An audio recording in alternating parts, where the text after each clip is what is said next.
Up está de volta com mais um episódio e hoje vamos falar de videogame porque hoje é dia de upando e a gente tem vários jogos porque daqui pra frente, meu amigo Cardoso, é jogo saindo todo dia sem parar e cada jogo tem, sei lá, 150 horas de gameplay e a gente que se vira pra jogar tudo, né, cara? Como é que você tá? Cara, eu tô bem, eu saí da minha vida normal, que é o quê? No espaço, só pra vir aqui pra gravar. Tô meio triste porque eu gostaria de estar na minha nave navegando pelos planetas e navegando pelos sistemas que existem aí pelo nosso universo, mas eu fui humilde e voltei aqui pra gente poder gravar. Entendi. A humildade realmente é muito importante. Exato. Mas eu quero saber se você tá navegando por mares também, não apenas andando no espaço sideral, afinal de contas temos aí umas novidades acontecendo, né, cara? É mesmo? Conta aí, qual que é a novidade? Não, você que tem que contar, é você que tá vendo One Piece? Não, você tem que explicar, pô. Explica pra audiência, né, Dan? Pô, pelo amor de Deus, faz direito. Entendi. É porque a gente já tá falando isso há tanto tempo que eu acho que já tá no sangue. Mas pra você que tá chegando agora e não está sabendo, o Cardoso fez uma aposta muito bonita, uma aposta muito fofa, dizendo que se o Starfield tirasse menos de 90 no Metacritic, ele veria o One Piece, ele veria os 1000 e... Quantos episódios, Marcelo? É que eu sou mais do mangá, mas que eu me lembro, o anime tá no 1083.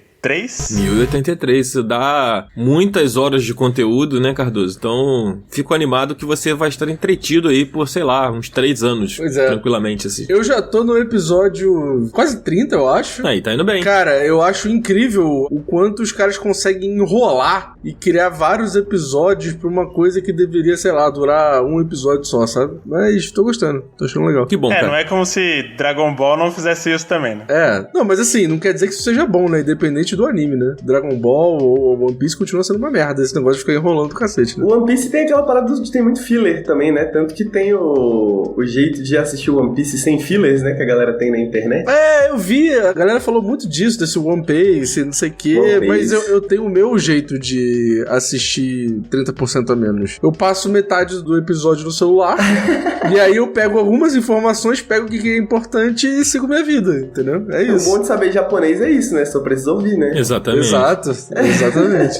Eu assisto dublado, tá? Porque eu não entendo porra nenhuma de japonês. Bom saber. Mas o pior, Henrique, é que o One Piece, ele não tem tanto filler assim, sabia? É mesmo? Ele não é tipo Naruto, que, sei lá, é 40% filler, sabe? Pior que eu tô lendo mangá. Eu comecei a ler esse ano também. Comecei a ler recentemente. E aí vieram me falar, pô, o que tá acontecendo? Porque o Dan também tá lendo, o Cardoso tá vendo One Piece. O que tá acontecendo? Eu falei, não sei. Chegou o Zeitgeist do One Piece, né? É verdade. Aí eu comecei a ler, aí o mangá, ele tem um ritmo gostosinho. O anime eu não tenho paciência, porque às vezes, né, tipo assim, se eu estiver lendo e estiver cansado, só leio rápido, aí passa rápido. Eu tentei salvar a pele do Cardoso nessa, falei, faz que a promessa seja ler e não assistir, mas esse trem já partiu. Definitivamente são menos horas, né, são menos horas. Ler mangá é uma coisa muito complexa, gente, é de trás pra frente, pô. Eu tenho TDAH, eu tenho dislexia, eu não consigo ler as coisas de trás pra frente, tá Sabe ligado? o que é pior, mano? Depois você começa a ler muito mangá e tu vai ler um quadrinho e tu começa a ler o quadrinho de trás pra frente e não faz nenhum sentido. É verdade, é verdade. Mas o nosso querido Henrique tá aqui com a gente hoje também. Salve. Porque vamos falar de videogames, né? E a gente trocou muita ideia sobre Sea of Stars, só que a gente não conversou, né? Assim, então tô ansioso pra ouvir suas opiniões sobre Peraí. Vocês trocaram ideia, mas vocês não conversaram? Eu tô confuso. Foi conceitual. Caralho. A gente trocou uma ideia superficial, né? Ah, tá. Não, é porque foi na internet, sem voz, entendeu? Foi via Zap, via, no caso, Teletele. Tudo bem, Henrique? Como é que você tá, cara? Tudo bem, queridos. Eu faço das palavras do Cardoso a minha. Eu larguei o meu segundo emprego, que é de viajante espacial, né? Pra poder vir aqui hoje. Deixei o atestado lá com a Vanguarda. Falei que tinha uma gravação de um podcast pra fazer. Aí tô aqui hoje. Depois daqui, quem sabe, Starfieldzinho de novo. Depois também. Você tá falando como se fosse uma possibilidade, sendo que a gente sabe que você vai jogar Starfield. Almoçar pra quê, né? Tipo, foda-se. Pra que comer? Tem que deixar um mistério no ar, pô. Será que ele vai jogar Starfield no feriado? Feriadinho hoje, né? Pô, então vamos todo mundo jogar videogame. E você, Marcelo, como é que você tá, cara? Tudo bem? Cara, tô bem. Eu tô em um sítio em Mairiporã. Pra quem tá aí no futuro, a gente tá gravando isso no meio de um feriadão. Então, viajei aqui com a galera. A janela de onde eu tô dá só pra mato. Eu moro no centro de São Paulo, então tá sendo uma experiência edificante. Como é que é pro paulista encontrar a natureza, cara? Cara, é um resgate, né? A gente percebe que não somos a parte do planeta, que aí a gente dá vontade de abraçar uma árvore, conversar com o BenTV, assim. Entendi. Pô, antes da gente começar a gravar, o Marcelo estava até assustado com os passarinhos, falou, pô, que barulho é esse aqui, né? Ah, são passarinhos. Nunca vi um passarinho na vida. Assim. Tipo, o que aconteceu no centro que não tem mais esse verde, assim, que os caras fizeram? Doideira. Cardoso, tá bem, Cardoso? Eu não sei se eu te perguntei se você tá bem, mas eu vou perguntar de novo. Eu tô bem, cara. Como eu disse, né? Eu tô de férias, então eu tô só jogando Starfield. Então minha vida, ela tá... Você não disse, não? Você disse que tava de férias? Falei. Você tá muito distraído, amigo. Desculpa. Você não tá prestando atenção no que eu tô falando. E você, Dan? Você tá bem, Dan? Eu tô bem, cara. Tô bem, tô tranquilo. Tô jogando videogames também. Ainda não comecei Starfield, infelizmente, mas tô muito curioso pra ouvir as impressões de vocês aí que estão completamente mergulhados no espaço sideral. A gente sabe por que você não começou a jogar Starfield, né, Dan? Porque você é hater, a verdade eu é essa. Eu não sou hater, cara. Você é hater de Starfield. Você estava torcendo pro jogo ser ruim só pra eu assistir One Piece, cara. Você é hater. Não, você tá confundindo as coisas. Eu não sou hater de Starfield. Eu sou apenas um apaixonado por One Piece e principalmente apaixonado por você. Entendi. Porque eu sei que assistir One Piece é uma coisa boa. Tu tá em qual episódio, Dan, de One Piece? Cara, tô no 50 e alguma coisa, cara. Por aí. Se bobear, tu me passa. Eu tenho uma ideia, Dan. Eu tive essa ideia ontem. Assim, ó. Ontem eu tava tomando banho. Eu só tenho ideias quando eu tomo banho. E aí eu tomo banho com uma grande frequência pra ver se isso ajuda em alguma coisa. E aí eu tive uma ideia da gente abrir uma tier no financiamento coletivo pra gente ter um podcast de One Piece aqui no Up. O que você acha? Marcelo, está acontecendo, Marcelo. A gente venceu, Marcelo. Cara, eu sou da equipe, eu boto dinheiro. Eu seria tipo, não sei, tipo uma espécie de mestre dos magos, assim, né? Que eu vou guiando vocês com frases enigmáticas pra não dar spoiler. Não, mas olha só, você começa a assistir o anime e aí você vai acompanhando junto com a gente, pô. Eu acho a ideia genial. Tem um podcast de Simpsons que eu gosto muito, que é isso, assim, eles assistem vários episódios e comentam depois, assim, é bem maneiro. Olha aí. Audiência, vamos colocar uma enquete aqui, então. Vamos colocar uma enquete, Cardoso? Se a galera acha que isso deve virar uma... Você tem que lembrar de colocar enquete, tá, Dan? Porque você sempre esquece. Não, tô anotando aqui no roteiro. Enquete One Piece. Pronto, não vou esquecer. Não tem como esquecer, mas eu anotei aqui pra não haver dúvidas. Então tá mas vamos falar sobre videogame, cara? Hoje a gente vai falar sobre Starfield, que o Cardoso tá jogando e o Henrique também. Eu nem sabia que o Henrique tava jogando Starfield. Pô, o cara tá jogando GOT, né? O cara é consciente, porra. Não, cara, a gente não vai falar de Zelda hoje não. Hoje é Starfield, cara. Tá confundindo as pautas aí. Tô procurando Pikmin 4 na pauta aqui, não achei. Ah, pelo amor de Deus, Marcelo. Porra. Pra ser GOT, as pessoas têm que jogar o jogo, cara, pra poder votar, pô. Tô procurando aqui o novo FIFA, que não é mais FIFA, né? Mas ele não tá aqui na pauta. Tá bom. Vamos falar também sobre o Armored Core 6, esse jogo aí fantástico de robôs. Nossa, eu tô jogando também, tá? Tô jogando também. Caralho, Henrique joga tudo, mano. Tô jogando tudo, pai. Parece até a Márcia. Que isso, que isso. E hoje vamos falar também sobre Sea of Stars. Esse eu sei que o Henrique jogou, inclusive fez o review lá do Nautilus. O review mais odiado da internet de Sea of Stars. É mesmo, amigo? Foi hateado? Tomou hate? Pô, amigo, eu admito que, tipo assim, passei uns 2 dias longe da internet pra não ter que ler as pessoas falando que eu sou um merda porque eu tenho uma opinião. Que isso, cara? Pô, Henrique, mas aí é melhor você, tipo, cancelar a sua internet, cara, porque a internet é assim, né, Não, cara? Você deu complicado. qualquer opinião. Ah, eu sou low profile, né, amigo? Eu sou low profile. Tá certo. Então vamos lá, vamos começar com Starfield, Cardoso? Bora. Eu sei que você tá animado. Porra. Caralho. Ah! Vai lá, fala aí, Dan. Então bora lá, Zabuzeta, puxa aí uma música... A trilha sonora de Starfield, por favor. Tá Como bom. é que ela é mesmo? Eu sempre esqueço. Como é que é? Como é que é? Parece música especial de fim de ano. Parece, Cara, parece. é um pouco sim. Bom demais. Ou pode ser aquela assim,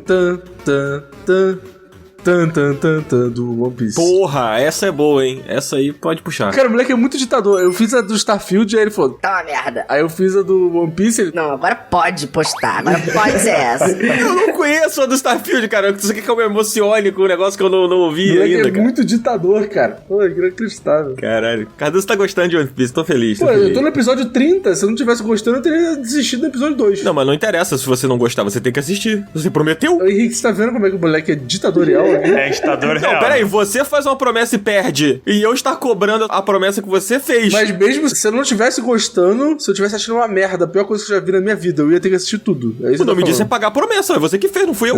Entendi. Eu não faço as regras, eu só sigo. Não faz as regras, não. Você só impõe a regra às pessoas. É isso Foi que você faz. você que apostou, eu nem falei pra você apostar nada. Você que falou, e se tirar menos de 90, eu assisto One Piece. Então tá bom. Ué. Em defesa do Dan, eu sou o cara no Nautilus que cobra as promessas que o Ricardo faz, faz, então alguém tem que cobrar, né? Alguém tem que cobrar as promessas que são feitas. Mas o bom é que o Ricardo não cumpre porra nenhuma e foda-se. Porra nenhuma, não adianta de nada, mas aí pelo menos eu fico do lado da audiência, eu fico, é foda, tentei, né? Tentei, família. É verdade. Cara, mas o Ricardo faz uma promessa por semana, pelo menos, assim, né? Tipo, o Cardoso não faz tantas promessas assim, então... O Cardoso nunca postou up, né? Ainda. Não, ainda, por enquanto não. Ainda não.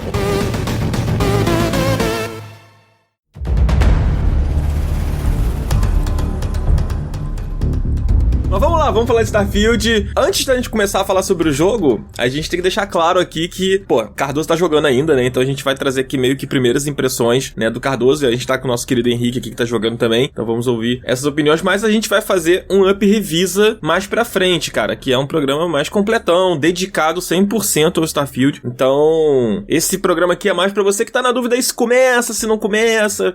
Jogo longo, será? Será que é legal? Então a gente vai aqui falar um pouquinho sobre isso, mas fiquem tranquilos que a gente vai ter um programa só sobre o Starfield, dedicado a ele. Eu quero ter 3 programas de Starfield, pelo menos. É isso. Vai ter sim, tá? Aí abre precedente pra parte 2 de Tears of the Kingdom. Ué, mas tem parte 1 e parte 2 de Breath of the Wild, foi um jogo de 2017, qual que é o problema? É isso, pô. Eu acho ótimo. O Tears of the Kingdom vai ter parte 2. Você tá falando do jogo da década. Você tá falando do jogo da década. Gente, para de ser nintendista. Hoje não tem nada da Nintendo aqui. Silêncio, nintendistas. Acabou. Hoje não tem nada da Nintendo aqui. Mas foi você que trouxe Zelda, não fui eu. Não, foi o Marcelos. Marcelos é nintendista. Pior que foi mesmo, mas eu não sou nintendista. Eu sou um crítico imparcial da mídia. O Marcelos, ele não é nintendista, mas ele só joga Nintendo. E ele não é otaku, mas ele só assiste mangá e anime, tá ligado? Só assiste mangá. Eu abro e fico olhando pra página. Exato. Pô, mas o programa de hoje, ele que jogou o Armored Core, como assim ele só joga Nintendo? Foi o Miyamoto que fez.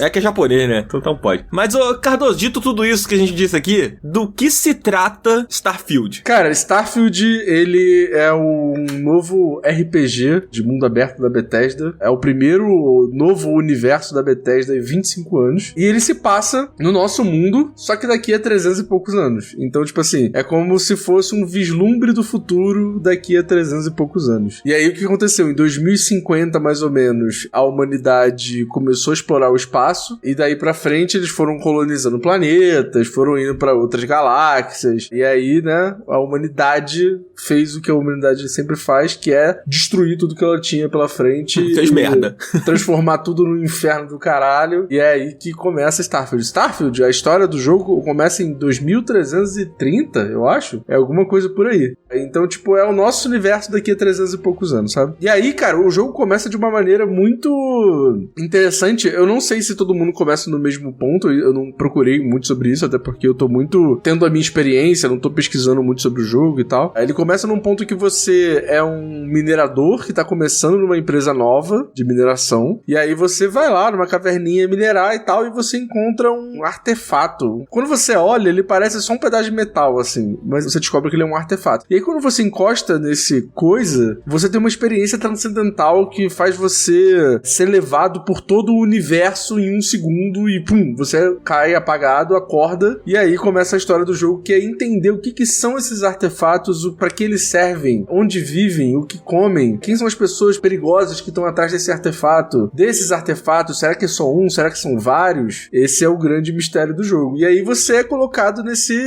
literalmente nesse universo de possibilidades a partir desse momento aí. Isso tudo a gente viu através dos trailers, só que de forma bem enigmática, né? Os trailers foram um pouco didáticos nesse ponto da história, assim, né? Uhum. E é tudo uma grande desculpa pra você ficar montando navinha, né? A verdade Exato.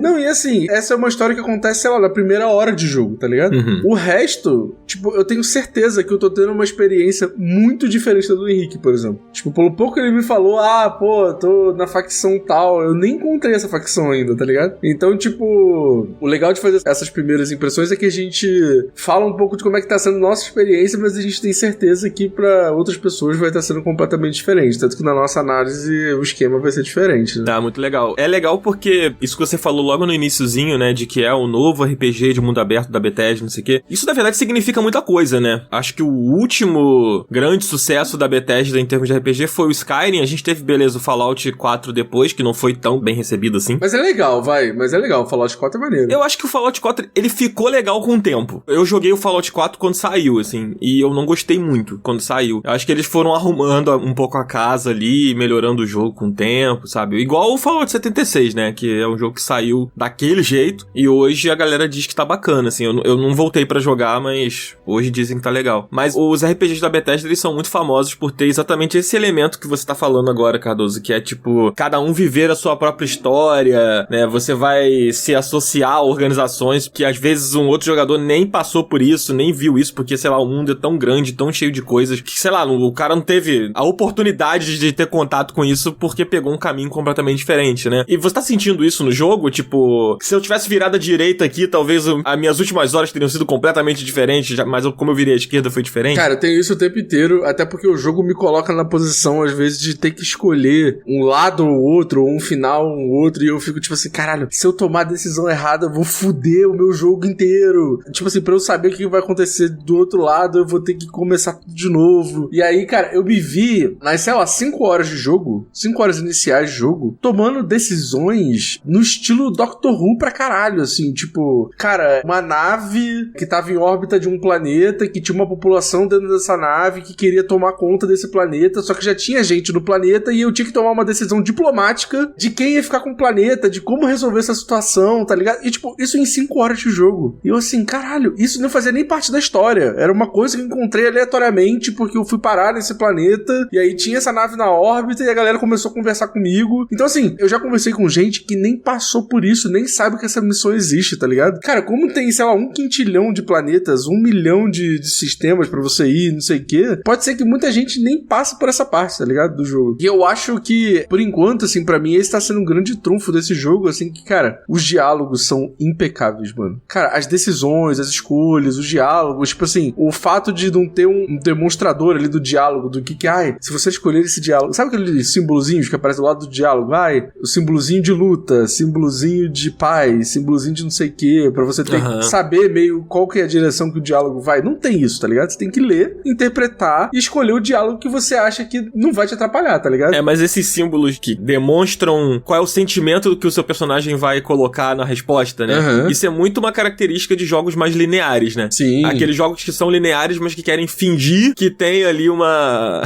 escolha, sabe? Tipo assim, ó, vou te enganar aqui que você realmente tá no controle, mas você não tá bem no controle, né? Tipo, nesse caso parece ser diferente, né? É mais realmente abertão, assim. Sim, não, cara, decide aí o que tu quer falar e o que tu fala tem consequência, tá ligado? É, segura a pica depois. Exato. Não, e cara, eu fiz um personagem que ele é meio que um street kid de uma cidade lá chamada Neon, e eu botei que ele é muito persuasivo, assim. Então, tipo, a persuasão é, tipo, uma grande coisa do meu personagem. E, cara, tipo assim, os diálogos pra você, tipo, conseguir persuadir algum NPC, cara, são incríveis, mano. São muito fodas. Porque, tipo, você precisa entender qual que é a motivação daquele NPC, o que você quer e qual que é o meio do caminho pra você conseguir convencer ele, tá ligado? Tipo, eu não posso ter 100 em persuasão e eu aperto um botão e tá tudo certo, tá ligado? Tipo, eu me vejo sempre numa de, tipo, cara, eu preciso prestar atenção no que esse personagem, quais são as ânsias desse personagem, desse NPC aqui, pra eu conseguir, tipo, direcionar ele pra coisa que eu quero, tá ligado? É muito foda, mano. É muito incrível. E esse era uma das grandes questões, assim, que a galera reclamava muito. Eu sou hater do Fallout 3, né? Porque eu acho que é um péssimo jogo. E mais uma das grandes questões que diferencia pra caramba o Fallout 3 do New Vegas, né? Que é um grande jogo. É essa questão do diálogo, né? Porque no Fallout 3 tinha aquela parada que ele era meio randomizada, né? E basicamente, se você tinha skill,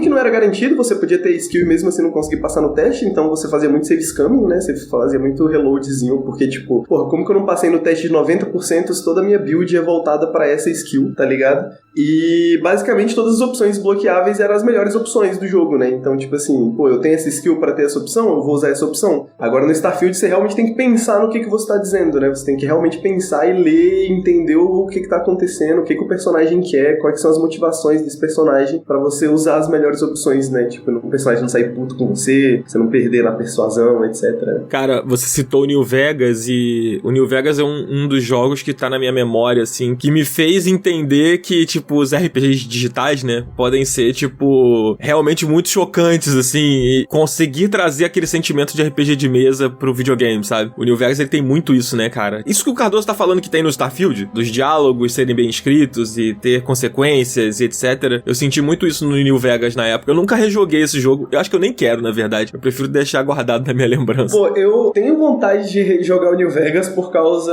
que eu nunca fiz a quest lá dos romanos lá, né? Que são os vilões, assim, né? E aparentemente eles têm diálogos muito bons, porque justamente é um jogo muito bem escrito, né? É uma das quests mais famosas. Exatamente. E eu acho que é muito curioso isso que o Cardoso citou do Starfield. Pô, o jogo tem mecânicas incríveis, né? Um mundo, sistemas e etc. Mas os jogos da Bethesda sempre tiveram isso. E eu acho que o que os jogos da Bethesda nunca tiveram pra mim era realmente serem bem escritos, tá ligado? E, porra, o Starfield eu não tenho nada a reclamar nesse sentido, sabe? Tipo, a Bethesda veio um longo caminho do Fallout 3 lá de você quer jogar uma bomba nuclear na vila ou não, né? Você quer ser do bem ou do mal, né? O que liga? Qual é o fio condutor da parada? Eu sei que tem esse lance dos artefatos, mas depois que você é jogado no mundão, eu fico com a impressão de que ir pra um planeta X, sei lá, 2 galáxias de distância, não sei como funciona isso, mas como que você sente que você vai pra um planeta do outro lado da galáxia, volta e você ainda tá progredindo a mesma coisa? O fio condutor são os artefatos mesmo? São os personagens da sua nave? Como que as coisas não ficam muito blocadas, isoladas? É que depende da missão, na verdade, porque, vou te dar um exemplo, eu entrei numa missão de espionagem, e aí o jogo mudou completamente pra um jogo de policial, espionagem, etc. E, cara, eu passei, tipo, umas 10 horas nessa missão, e a minha missão dos artefatos continuou parada lá, e os personagens nem sabiam que eu tava nessa onda de, tipo, de espionagem e o caralho. Então, tipo assim, como é um universo, literalmente, assim, as coisas são distantes e muito longe, acontece muita coisa que não necessariamente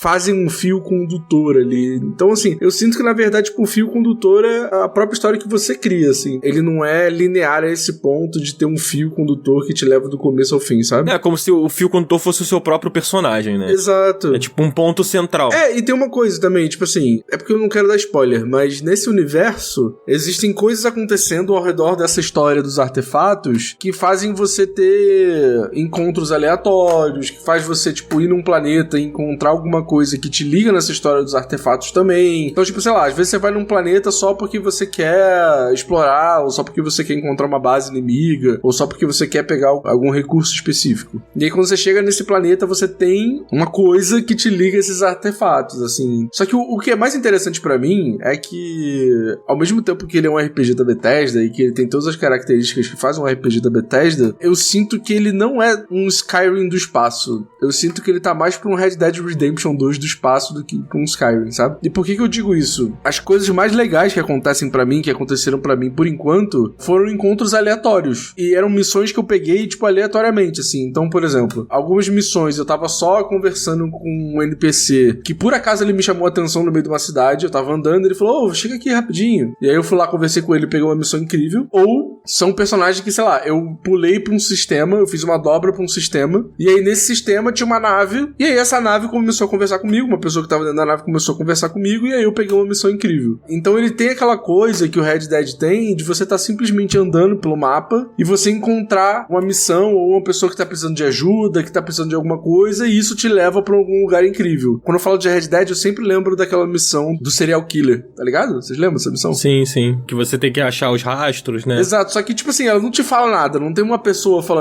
vai pra tal lugar que você vai encontrar tal coisa e tal. Tipo, você tá andando pelo mapa e aí você encontra uma pessoa, tipo, toda fodida lá debaixo da ponte, e aí você fala, pô, nossa, alguém matou essa pessoa aqui, aí você começa a entender os rastros e tal. E, cara, você não tem um fio condutor que te leva pro outro ponto onde tem o serial killer. Tipo, você tem que achar no mapa. E eu acho que o Starfield tem muito isso, assim, e eu tô achando isso muito legal. Mas isso tem no Skyrim também. Não acho que seja uma coisa mais do Red Dead, assim. Tipo, tem uma quest no Skyrim que você encontra um menino que o pai dele é um caçador de vampiros, um negócio assim. Uhum. E aí ele quer te levar pra cabana do pai dele, porque o pai dele foi ferido por um vampiro, por alguma parada assim. E aí, quando você vai lá, você descobre que o pai dele, na verdade, é um vampiro. Uhum. E aí você se fode, sabe? E aí você tem que enfrentar o cara, assim. Tipo, e essa é uma quest meio, tipo, aleatória, assim. Ela não é tão a quest do serial killer, ela é mais aquela quest do casal que é canibal, Sei. Tá ligado? No Red Dead. É mais essa vibe, assim. Mas, tipo assim, o que eu acho que me traz mais a coisa do Red Dead é que eu não cheguei a falar isso. Além dessa coisa dos encontros aleatórios, é também um pouco o ritmo do jogo. Eu acho que o ritmo do Starfield ele pende muito mais pra um Red Dead, aquele ritmo cadenciado, mais lento, mais contemplativo até, do que um ritmo, tipo, mais acelerado como o Skyrim tem, sabe? Entendi. Pô, acho que de tudo que você falou, essa é a coisa que mais me chama pra jogar. Eu vou acabar jogando porque tá no Game Pass, né? Já tá até instalado lá. Mas essa coisa mais silenciosa, né? Acho que mais no seu próprio tempo. A galera fala muito, que eu acho que é uma questão que é legal a gente trazer aqui, até porque ela é bem polêmica, pá. Mas a galera fala muito sobre os planetas vazios, né? Desde que o Todd Howard falou que ia ter mais de 1000 planetas, eu acho que até que ele não deveria ter falado isso tão cedo, porque criou zilhões de expectativas e debates em cima de uma coisa que acho que nem parece ser o grande foco do jogo. Mas como essa parte desses planetas onde aparentemente você não tem nada além de minérios, pelo que dizem, se isso você pousa nos lugares e sente, cara, falta conteúdo, ou se você sente esse silêncio contemplativo que ajuda o jogo? Cara, eu acho que depende. Às vezes eu sinto que o lugar tem coisas que eu gostaria de ter encontrado, tipo, principalmente quando você vai avançando com essa coisa dos artefatos e tal. Eu fico pensando, tipo assim, cara, tem 1 milhão de sistemas aqui. Faz sentido que, sei lá, tipo, só 20% tenha coisa, tá ligado? Porque se a gente parar pra pensar, tipo, porra, a gente hoje conhece não sei quantos sistemas, assim, a gente nunca foi lá, né? Mas, tipo, a gente entende como é que funcionam esses planetas e tal. E só tem a Terra aqui no meio, que tem gente que tem coisa, tá ligado? Então eu acho que é até, tipo, uma questão meio de realismo deles fazer com que muitos planetas sejam vazios. E eu acho que é isso, tá ligado? Tipo, tem muito sistema, mano, que você vai que só tem um planeta, porque a estrela é tão grande, mas tão grande que a gravidade ali é tão absurda que só consegue ter um planeta. Mas assim, eu por enquanto, eu tô com 30 e poucas horas de jogo, eu me sinto muito mais compelido a ir atrás das missões do que compelido a buscar planetas e ficar explorando os planetas, assim, eu não me sinto muito compelido a isso, sendo bem sincero. Entendi. A impressão que eu tenho, quando eu falei sobre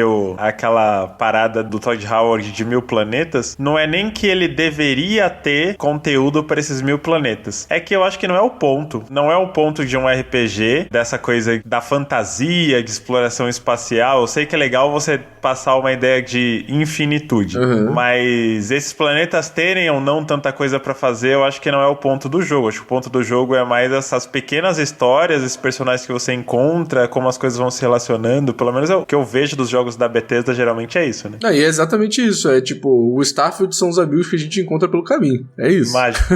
Justo. Deixa eu te perguntar uma coisa, Cardoso.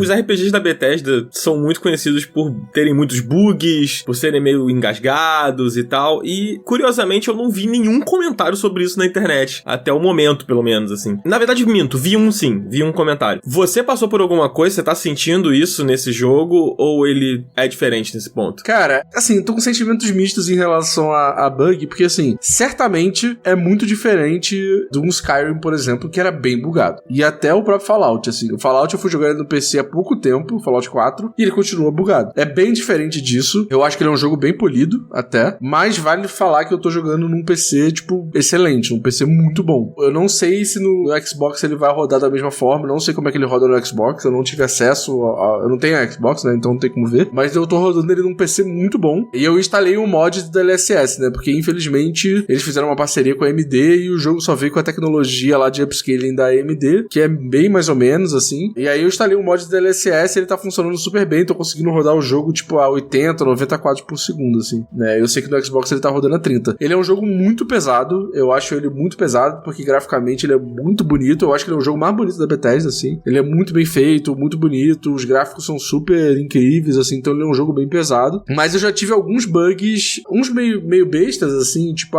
eu tô jogando em primeira pessoa, né? Você pode jogar tanto em primeira quanto em terceira. Do nada apareceu o olho do meu personagem voando na tela. Aí, sei lá, tipo, eu troco pra terceira pessoa e troco pra primeira e aí sai. Já aconteceu alguns bugs de colisão de personagem. Então, tipo assim, personagem que eu matava e aí ele ficava meio que colidindo, ou ele entrava no cenário, essas coisas assim. Mas eu tive 2 vezes problema de progresso por causa de bug, assim. Que merda, hein? Uma foi que eu tava no meio de uma batalha estelar, aí eu morri, e aí o jogo ficou carregando eternamente, carregando, e nunca carregava. Ficou tipo uns 5 minutos. E pô, eu tô jogando no SSD, não é normal carregar tanto tempo, assim. E nenhum loading do jogo tinha demorado tanto. E aí eu fechei o jogo, abri de novo, e aí aí ele ficou com esse load e nunca carregava o jogo. Aí eu tive que voltar, tipo, num salvamento automático, tipo, uns 30 minutos de gameplay, e aí ele voltou a funcionar, e aí depois eu consegui fazer a batalha e tal. E teve também algum NPC que o botão de falar com ele parou de funcionar, e aí eu tive que recarregar o jogo. Não precisei recarregar o save, né? Eu só fechei, abri de novo e aí funcionou normal. Mas, cara, em nenhum momento eu tô sentindo que ele, porra, cyberpunk da vida, tá ligado? Você consegue jogar, né? Tipo, dá pra jogar, assim. Não, nem dá pra jogar, cara. Eu acho que ele é bem polido, mas alguns bugs tem. E também, assim, quando você pensa num universo desse tamanho, eu nunca esperaria que não tivesse bug, tá ligado? Sim, total. E aí eu quero falar de uma coisa, que foi o seguinte, que não tá aqui no roteiro. Cara, a primeira coisa que eu fiz na hora que eu abri o jogo e na hora que eu me vi numa nave, tipo assim, a primeira teve esse momento inicial do personagem e tal, de pegar no artefato, taranã. Aí você pega uma nave e sai do planeta que você tá. Nesse momento, a primeira coisa que eu fiz foi, nossa, eu estou numa nave, deixa eu ver o que tem de interessante aqui pra eu ir com a minha nave. E aí eu olhei pra um ponto, e aí, tipo, ele tava aparecendo azulzinho, porque era o ponto da missão, né? E aí eu comecei a pegar minha nave e tentar ir. Tipo assim, acelerando e tal. E aí passou, tipo, 5 minutos, parecia que não saía do lugar. Passou 6 minutos, passou 7 minutos, passou 15 minutos, passou 20 minutos. Eu falei, cara, eu acho que eu não tô saindo do lugar, mano. E aí eu fui descobrir que, na verdade, tipo, quando você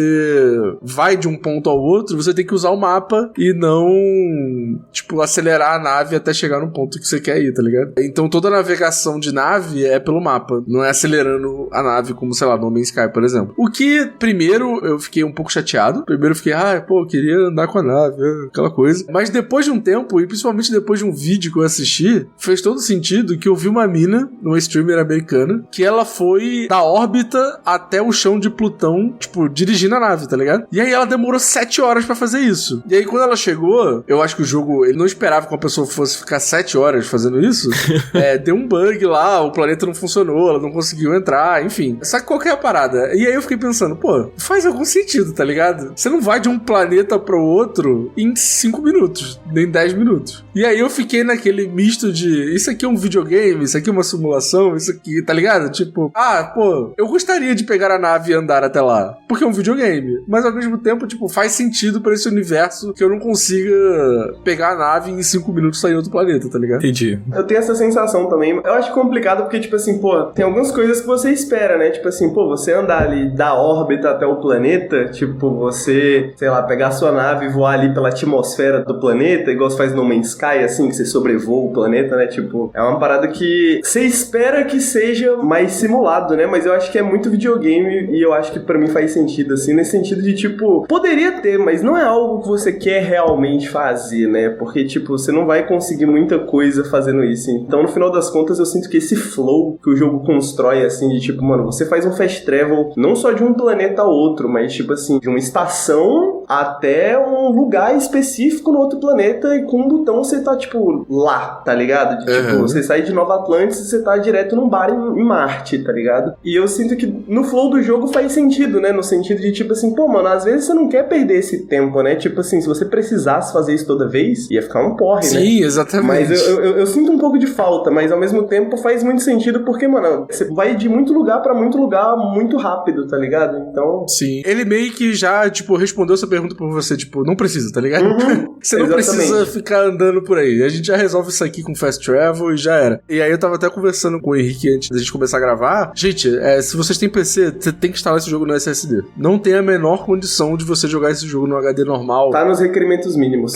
Porque, cara, é um jogo que vai pedir muito loading o tempo inteiro. Então, tipo, se você ficar demorando 5 minutos pra ter um loading básico de alguma coisa, você tá fudido. Você não vai conseguir jogar o jogo. O maior problema não é nem a questão do load. O maior problema de quem tá jogando no HD é que tá tendo muito áudio desync, né? Então você começa a falar com o personagem, tipo, o áudio demora a vir. Nossa. Aí a música tá tocando, vai trocar a música demora a aparecer. Você fica em silêncio esquisito por 10 segundos, assim, né? Então, realmente, não tem como jogar esse jogo no HD, porque ele carrega muita coisa ao mesmo tempo e é foda. Mas eu queria só comentar, mano, que eu sinto que esse design de viagem, eu acho que pra mim é onde faz mais sentido a comparação que você fez ao Red Dead Redemption 2, né? Porque eu tava pensando nele em termos de Red Dead Redemption 2, que eu eu zerei esse ano também, o próprio Zelda, né? De como a ideia de um mundo aberto, né? Ela evoluiu e mudou ao longo do tempo, tipo, de Skyrim pra cá, né? Porque eu sinto que o que eu acho que o jogo faz muito bem nesse sentido, nessa parada emergente, né? Nessas histórias emergentes que surgem, é uma coisa que eu acho que o Zelda e o Red Dead Redemption também fazem muito bem, que é meio que te guiar pra essas paradas, tá ligado? Então, tipo assim, às vezes você tem uma missão geológica, né? Pô, pesquisa esse planeta. Aí você chega nesse sistema e descobre que tem todo um plot acontecendo lá. E aí, pô, você passa as suas próximas 5 horas resolvendo essa questão que tá num sisteminha que você não esperava, tá ligado? Sim. Mas ao mesmo tempo, tipo, você não tá totalmente solto. Pelo menos eu tô com 10, 15 horas de jogo, né? Pelo menos nas primeiras horas de jogo, se você não quiser, tipo assim, pô, vou escolher um lugar e vou, né? E você provavelmente vai encontrar alguma coisa ali, mas ele tem muitas coisinhas pra te guiar, assim, pra tipo, pô, vai aqui e vê esse negócio. Aí esse negócio se torna uma parada maior. Que é uma parada que muito que o Zelda, o Red Dead Redemption tem também, né? De tipo assim, mano, você pega uma coisinha assim e essa coisa vai evoluindo e se transformando numa coisa maior, e você fala, pô, caraca. E eu acho que os problemas, não exatamente problemas, né? Mas acho que a visão Skyrim era um pouco diferente, assim, né? De que você tem esses lugares pra ir, mas você não exatamente tem uma razão pra ir até eles, a não ser sua própria curiosidade, sabe? Uhum. De tipo, tem menos coisas pra te guiar nos passos entre aqui e até lá, sabe? Sim. E é interessante que é um guia meio invisível, mas ele tá ali, né? No caso do Zelda, por exemplo, tem essa coisa de tipo, tem a sua curiosidade, mas ao mesmo tempo tem um desenho no jogo que faz você ir pra aqueles lugares, como se o jogo, ele atiça a sua curiosidade, só que sem falar, do tipo, vem aqui, chega mais, ele simplesmente faz você ir pra lá, Exatamente. Né? E você acaba indo. É nesse sentido que eu penso em Zelda e Red Dead Redemption 2 como esse mundo aberto 2.0, assim, né? Porque eu acho que a qualidade desse guia invisível, né? O quão bom é esse desenho, assim, de uma coisa meio que criar passos pra outra, né? Uma coisa evoluir em camadas pra outra. Porque eu sinto que só a curiosidade, assim, só essa ideia de, pô, que legal, eu posso fazer o que eu quiser, ela pode ser muito assustadora pra muita gente, pode ser muito intimidadora, né? E a gente sente menos que o mundo às vezes tá conectado, porque ele realmente não tá, né? Tão conectado assim. Só que agora parece que a gente tem esses mundos abertos que são bem mais guiados, de certa forma, bem mais desenhados a sua experiência, assim, de tipo, pelo menos no começo ali, alguém imaginou todos os passos que você poderia fazer pra chegar até ali. Você poderia chegar ali por vontade própria, pô, escolhi um ponto no mapa e fui, mas, pô, olha quantas maneiras, quantos caminhos, quantos portões a gente tem pra você chegar até aqui, né, pra gente mostrar esse conteúdo. E aí parece que a vibe é que é um pouco mais artesanal, digamos assim, né, de tipo, quando você chega e você vê essas histórias grandes, assim, tipo, você pode ter essas histórias grandes porque muita gente vai chegar ali, porque você vai ter vários caminhos pra muita gente chegar ali, tá ligado? Não vai ser uma parada que vai ficar perdida no universo que ninguém nunca vai ver, sabe? Brabo. Cara, acho que a gente falou bastante de Starfield, até mais do que a gente planejava. Desculpa. Vamos deixar pra falar sobre combate, sobre as quests mais detalhadamente no nosso outro programa, mas acho que deu pra gente ter uma boa visão inicial, né? Que acho que é a intenção aqui desse programa, né, Cardoso? Exatamente. Era pra ser só um primeiras impressões, virou um debate sobre muitas coisas, porque esse jogo é gigante, mano. Não tem como. Não tem como, difícil, né, cara? Cara, então eu não vou nem fazer a pergunta de se vale a pena, mesmo que por enquanto, porque acho que tá meio implícito que vocês estão curtindo o jogo, né? E melhor deixar pra responder isso no programa cheio, né? Cara, agora fez mais sentido porque Zelda Tears of the Kingdom se chama Choro do Reino, porque o Starfield botou o reino inteiro pra chorar agora. Ele guardou essa, ele tava com essa decorada, né? Ele falou que tem ideias no banho, provavelmente ele tava tomando banho. O Cardoso, ele bota uns post-its assim, mas nessa bait eu não caio. Vamos falar do Catarse, Cardoso, porque é importante a gente falar sobre o Catarse, né, cara? Vamos, eu quero fazer um agradecimento especial para o nosso Rodrigo Coelho Costa Júnior, que fez um apoio aqui, ó, de R$36. O Rodrigo Coelho agora é amigo do Kojima Director's Cut. Olha só. Esse não é aquele rapaz que ele faz uns vídeos, né? Faz. Tem um conteúdo sobre Nintendo. Exato. Ele já participou aqui algumas vezes já. Acho que tem uma galera que conhece ele. Pô, é um menino sorridente, né? Ele é um menino pra cima, assim, né? Eu até combinaria com o Up essa coisa bem pra cima. Esse rapaz, acho que ele tem futuro. Tem futuro. Eu apostaria que sim. Então, um agradecimento especial aí para você, Rodrigo Coelho, seja lá quem você for. Muito obrigado por apoiar o Catarse. Façam como o Rodrigo Coelho e apoiem o Up, assine o Up lá no Catarse, cara, pra poder desbloquear programas como o quê? Como o programa de One Piece aí. Cara, eu já nomeei o programa de One Piece. Vocês não sabem, gente. Vocês não sabem. O iPiece, porque é Up, entendeu? Pronto. Não, mano, é um pedaço. Não. Up, cara, um pedaço. Não. Tá bom. Então, assine aí e ajuda a gente a decidir o nome também. E o Up-Piece. Meu Deus. Up-Piece é legal. Up-Piece é... Não, pelo amor de Deus, gente. Caraca. Pô, mas o Y é maneiro. O Y-Piece, pô. Up no Mi. Bom, primeiro a galera apoia lá. Vota aqui, vota na enquete que a gente tá colocando nesse programa aqui pra saber se vocês esse programa querem. que a gente nem criou, que a gente nem sabe se vai existir, tá ligado? Mas votem pra dizer se vocês querem que esse programa aconteça. Se vocês votarem e disserem que querem, aí a gente vai lá e cria uma nova categoria de desbloqueio lá no nosso Catarse pra vocês apoiarem. E se vocês votarem aqui que querem e não apoiarem lá no Catarse, é sacanagem. Ah, todo mundo votou que quer, mas na hora de apoiar não apoia, não adianta nada. Querer todo mundo quer, tem que apoiar. Então, por favor, assine lá o Up. Vamos falar de Sea of Stars? Opa. Bora. Então bora. Meu querido Henrique, Opa. você jogou bastante Sea of Stars, né, cara? Fez review, sofreu hate, um monte de coisa aconteceu. Valeu a pena? Deixa eu só colocar uma coisa aqui, ó. O título do vídeo no canal do Nautilus é Sea of Stars é definitivamente um videogame.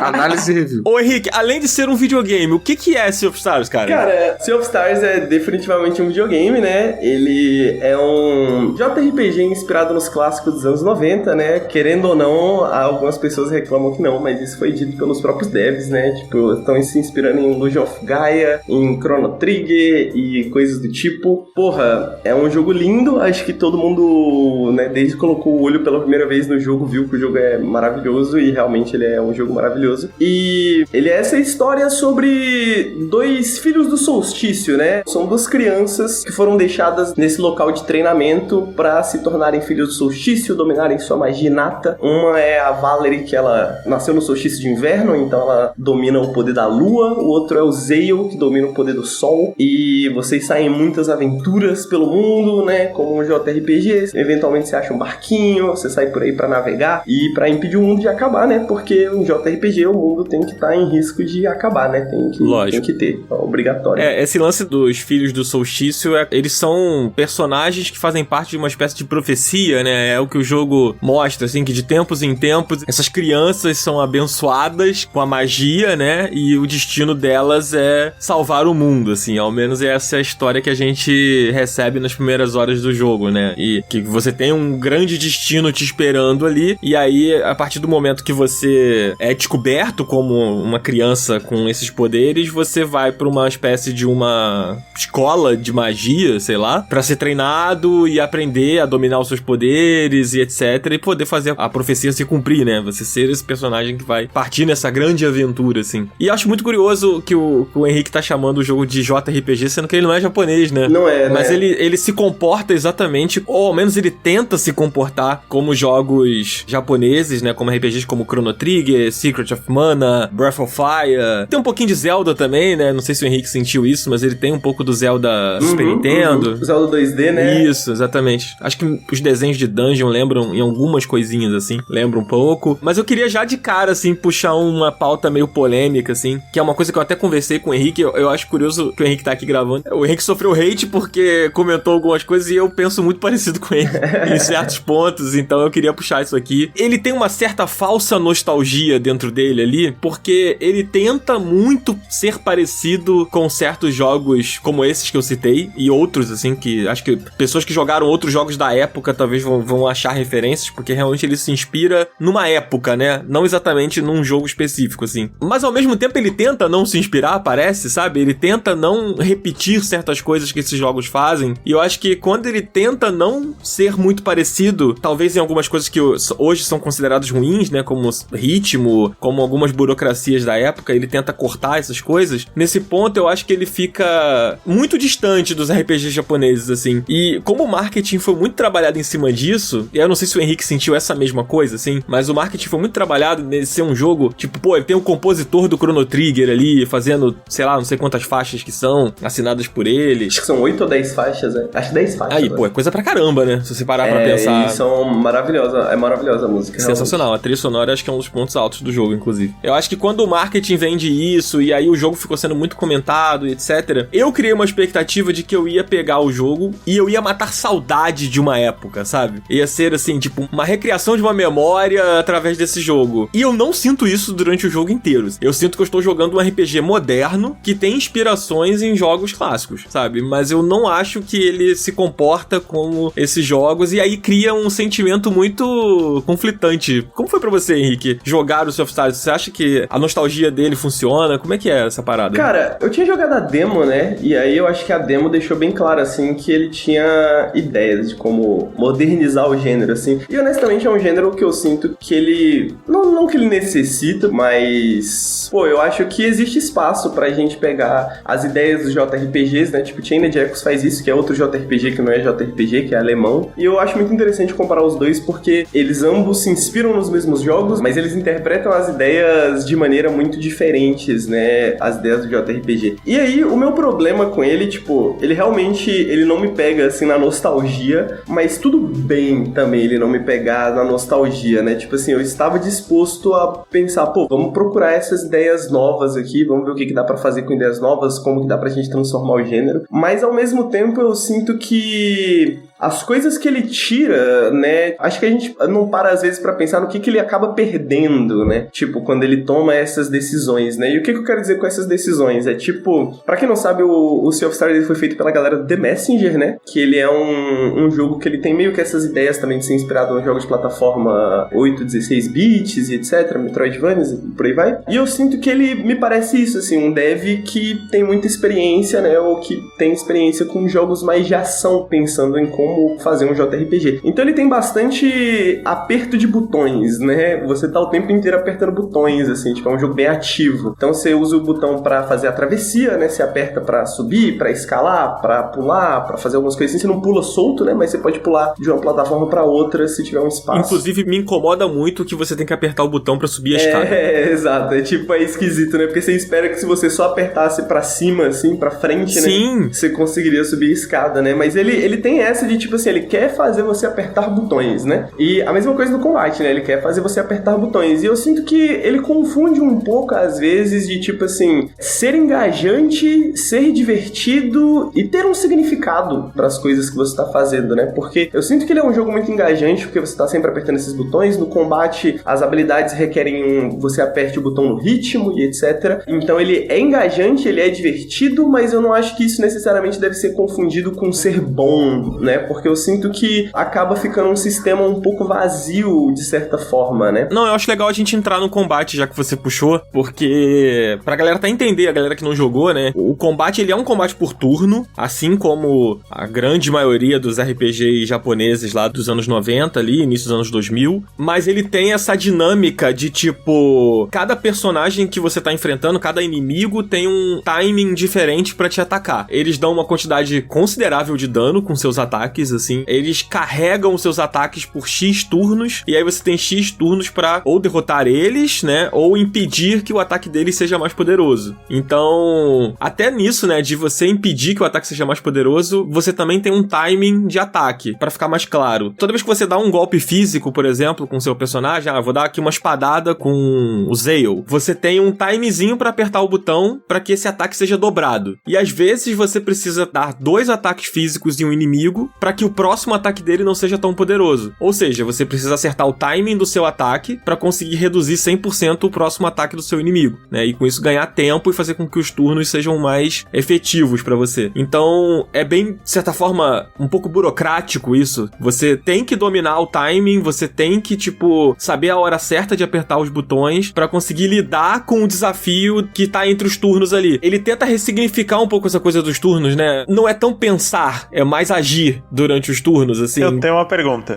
Isso não seria uma inspiração, por exemplo, de Mario RPG? Mario RPG, exatamente. Mario e Luigi, né, também tem essa coisa de você apertar no timing certo. Modern 3 também, se eu não me engano. Acho que Modern 2 eu não lembro, mas Modern 3 com certeza tem. Não, o 2 não tem. O 2 não tem, né? O 2 é bem direto ao ponto. O 3 tem esse ritmozinho, você aperta, você dá, tipo, um daninho extra, pá, e tal. Então, tipo, é com certeza inspirado nessas paradas. E, tipo, eu acho boa essa palavra, assim, de ser burocrático, né? Porque... Mas, ao mesmo tempo, tipo, JRPGs, de maneira geral, são conhecidos por serem burocráticos, né? Sim. Então, é, tipo, formas diferentes de burocracia, eu diria, assim, né? Porque eu sinto que JRPGs, de maneira geral, eles são burocráticos, mas eles tem um certo mistério, né? E eu falo sobre isso, assim, no vídeo, né? De ter um arcano escondido, assim, porque... O que eu quero dizer com essa parada? Que jogos de JRPG tem muita coisa que você não usa, ou que você usa, né, tipo, porque você gosta, porque você acha essa habilidade maneira, e etc e tal. Então, eles não são jogos que a estratégia otimizada, ela não é tão fácil de decifrar. Sabe? Tipo assim, você tem que pensar pra imaginar qual que é a estratégia otimizada e às vezes pegar o seu personagem e usar ele dessa forma e pegar aquela habilidade, etc. Tem aquelas características que você não sabe muito bem pra que serve, né? Tipo, pô, esse meu personagem aqui tem sorte 12, tá? Mas no combate isso muda alguma coisa? Exatamente, saca? Tipo, a gente tava falando do Armored Core que eu joguei logo em seguida do Sea of Stars. O Armored Core é perfeito nesse sentido, né? Tem milhares de números, tipo, todos servem pra alguma coisa, né? Mas, tipo, até você descobrir pra que serve e como funciona e etc, né? Tipo, não tem esse arcano, né? Não tem esse mistério. E eu entendo que as pessoas olham assim, falam, legal, tirou coisas que são desnecessárias, né? Digamos assim, né? Só que eu acho que essa que é o ponto de ser, essa burocracia do Sea of Stars, ele é um pouco utilitária, assim, ela é um pouco, eu diria até meio cientificista, assim, é um videogame cientificamente bom, assim, sabe? No sentido de, você tem que pensar na estratégia, sabe? Você tem que pensar assim, eu tenho 3 turnos e eu tenho que dar esses 5 ataques. Que personagens que eu vou usar, que habilidades que eu vou usar, qual que é a ordem que eu vou utilizar pra conseguir quebrar esse ataque. Só que chega um ponto do jogo que você decifra esse sistema, né? Você conhece tão bem os seus personagens e você conhece tão bem o sistema que você tá só meio que fazendo o que você precisa fazer. E é sempre tipo assim, você não decide, você não escolhe a maneira que você quer jogar, né? O jogo te diz, não, tá aqui a estratégia otimizada. Você precisa fazer esses 5 ataques. Eu acho que o ponto, Henrique, é que a estratégia que você usa no início, ela se mantém até o final do jogo. Totalmente. Ela só adiciona mais variedade, muda os inimigos, muda as habilidades, mas é a mesma estratégia, é a mesma ideia. Eu acho até que o jogo adiciona poucas coisas, eu ainda não terminei ele, eu tô num ponto bem avançado, mas eu ainda não terminei, mas tipo, acredito que do ponto que eu tô, não vai mudar muita coisa, a menos que tenha realmente uma grande virada, assim. A primeira habilidade dos personagens é útil até o final do jogo, né, por exemplo. A de cura também, né? A de cura, a do bumerangue de lua, todas, né? Não, do bumerangue de lua é a melhor habilidade, assim, né? Então, exatamente. É tipo, a primeira habilidade que você desbloqueia com a Valerie, né? E você usa ela até o fim, porque até o fim final. Ela vai ser útil, até o fim você vai usar ela, então é nesse sentido que às vezes falta um pouco de variedade, assim, né? Porque ela é um ataque em área e, tipo, quando você tá enfrentando muitos inimigos e você tem esse momento, esse gap de, tipo, eu tenho que impedir os inimigos de atacar. E, sei lá, se mais de um inimigo precisa que você dê um ataque com um elemento de lua, tipo, ela é a saída, né? E às vezes, se você não consegue responder à necessidade do jogo, de tipo, eu tenho que atacar X inimigos X vezes, poxa, não vai dar, eu não tenho turno suficiente pra isso. Você usa a lua porque você vai dar mais dano. Então, tipo, a lua é sempre uma saída pra te socorrer, até quando você errou a estratégia, né? Até quando você, tipo, se embananou um pouquinho no combate, ela acaba te ajudando, assim. Também tem a coisa dos personagens, né? Que não tem tantos personagens, e isso ajuda a variar menos ainda essa sua estratégia. Eu acho que ele é um jogo que ele acerta em várias coisas. Parece que a gente tá, tipo, descendo o cacete, né? Tá parecendo que a gente tá só descendo o cacete? Cardoso, você que tá só ouvindo aí, tá parecendo que a gente tá descendo só o cacete? Tá.